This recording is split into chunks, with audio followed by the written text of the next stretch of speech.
안녕하세요. 여행길자입니다. 파키스탄에서 한국인이 중국인 행세를 한다고 중국의 가짜뉴스를 소개한 지도 얼마 되지도 않은 것 같은데 또 말 같지도 않은 소리를 하길래 해당 자료를 가져왔습니다. 현재 중국이 김치에 이어서 삼계탕까지 본인들 나라에 움직이며 삼계탕은 고려 인삼과 연계, 찹쌀을 넣은 중국의 오랜 광둥식 국물 요리로 이 음식이 한국에 전해져 한국을 대표하는 궁중 요리의 하나가 됐다라고 자기 위로를 하고 있는데요. 지랄하고 자빠졌네. 중국의 최대 포털 사이트인 바이두의 백과사전에 김치에 이어서 삼계탕도 중국에서 한국으로 전해졌다고 올려놨죠. 하지만 바이두 백과는 삼계탕이 중국 남부 광둥성에 유래했다는 주장을 하면서도 문헌이나 기록 등의 근거는 당연히 제시를 안 했죠. 진짜 아주 대단한 곳이에요. 그러니까 이것을 본 성신여대 서경석 교수님이 중국 음식으로 둔갑한 이 삼계탕 때문에 중국 최대 포털 사이트인 바이두 백과사전에 대해서 항의 메일을 보냈다고 밝혔는데요. 당연히 결과는 다들 아시겠지만 들은 척도 안 하죠. 얘네들은 들을 애들도 아니고 예전에도 한국 김치 중국에서 유래했다고 왜곡 사실이 알려진 다음에 즉각적인 항의 메일을 서경덕 교수님이 보낸 걸로 알고 있는데 이 계속되는 항의에 이 문장을 삭제를 하고 얼마 지나지 않아서 삼국시대에 중국에서 유래했다고 또 왜곡을 한 다음에 아예 수정을 할 수 없도록 항의도 못하도록 막아놨죠. 김치 냉장고도 없는 애들이 자기들 거라고 하는 게 우습지만 삼계탕도 근본도 없이 우기고 있죠. 우선 한국은 삼계탕에 HS 코드를 붙여서 관리를 하고 있는데요. 이 HS 코드는 수출을 할 때 관세율과 자유무역협정 원산지를 결정하는 기준이 되는 코드입니다.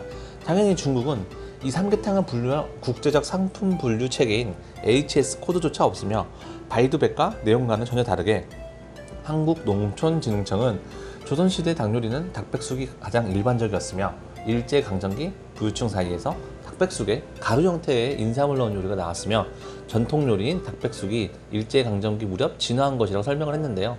이후 1960년대 삼계탕의 지금의 형태가 갖춰졌으며 1970년대부터 대중적인 인기를 얻어 대중보양식으로 여겨졌습니다.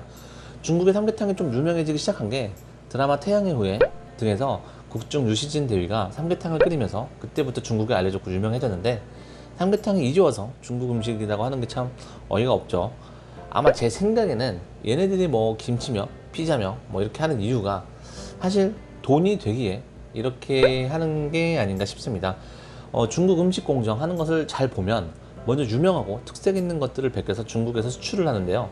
예를 들면 김치는 한국에서 가장 유명한 음식인데 중국은 김치를 미국에도 많이 수출을 하며 돈을 벌고 있거든요. 삼계탕 같은 경우도 한국이 미국에 2004년 삼계탕 수입을 공식적으로 요청한 바가 있는데요.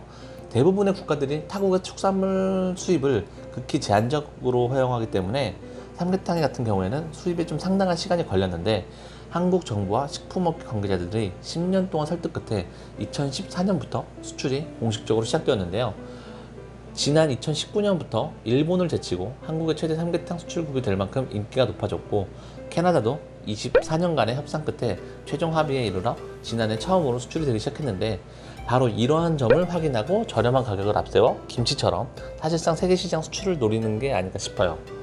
특히나 삼계탕은 김치처럼 다른 나라에도 없고 수출 음식 중 하나이며 비슷한 닭 요리도 없을 뿐더러 미슐랭 가이드에도 등록이 되는 등 세계적으로 좀 알려지면서 유명세를 타기 시작하니 더욱더 노리는 것 같습니다. 해당 이슈는 아직 중국에서는 공산당 관영 언론 대상 등에서 아직 본격적으로 김치 공정까지 시작한 이슈는 아니지만 차후에 번질 가능성이 있어 보이고 피자도 자기네 나라 거다 우기듯이 음식들에 대해서 다 자기들 나라 것이다 하면서 이를 전 세계 시장에 팔아 이득을 취하려는 움직임을 보이죠. 이런 움직임의 어떤 밑바탕을 까는 게 이번에 문제가 된 드라마 조선구마사처럼 중국 자본을 앞세워가지고 자기들 입맛에 맞게 바꾸는 건데 만약에 이번에 어떤 그런 조선구마사처럼 네티즌들에게 걸리지 않았다면 분명 이런 드라마 조선구마사 같은 드라마를 토대로 역사라든지 음식에 대해서 동북공정을 하고도 남은 나라죠. 너네가 만든 드라마 이렇게 만들지 않았냐는 등 원래 지적재산권이 없는 나라라서 사실상 만들면 돈이 된다고 판단이 되면 그냥 하게끔 관련 중국 기업이 이를 부추기고 대부분의 음식 공정들은 기업들과 연관이 되어 있으며 이 가운데 한국, 중국 마찰이 생기면 나중에 공산당 관영신문이 해당 문제를 공론하는 과정으로 계속 시비를 거는 어떤 이런 동일한 패턴이 되게 많죠. 2015년에 중국에서 시진핑 다음에 2인자인 리커창 총리가 한국에 와서 한국 삼계탕을 중국에 알리겠다고 공언을 한 지 얼마 되지도 않았는데 이때 리커창 총리가 아마 한국의 삼계탕을 중국에 수입하게 되어서 이런 맛있는 음식이 중국에 들어오면 많은 사람들이 즐길 수 있을 것이라고 말을 했는데 벌써 잊어버렸나 보네요.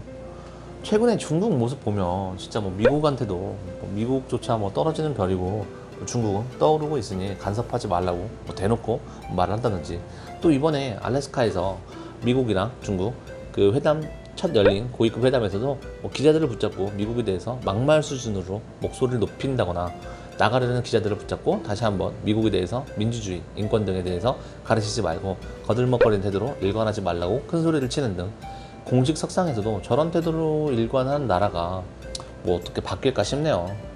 이것으로 영상을 마치고요. 해당 영상이 도움이 되셨다면 구독, 좋아요 부탁드립니다. 감사합니다.